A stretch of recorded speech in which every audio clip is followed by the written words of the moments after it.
ચોકબજાર વિસ્તારમાંથી સગીરાનું અપહરણ કરી 2 માસ સુધી દુષ્કર્મ આચરનાર આરોપી પોલીસ સકંજામાં 50 થી વધુ સુરક્ષા કેમેરાની તપાસ બાદ ગુનેગારને પોલીસે દબોચી લીધો। સુરત શહેરના ચોકબજાર પોલીસ મથકની ટીમે એક સગીરાના અપહરણને અને શારીરિક શોષણના ગંભીર ગુનાનો ભેદ ઉકેલીને મુખ્ય આરોપીને ઝડપી લેવામાં મોટી સફળતા મેળવી છે।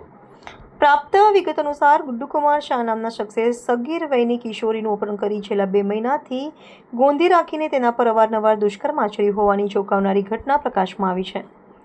આ ગંભીર મામલાની તપાસ દરમિયાન પોલીસ તંત્રએ અત્યંત સૂક્ષ્મતાથી કામગીરી હાથ ધરી હતી।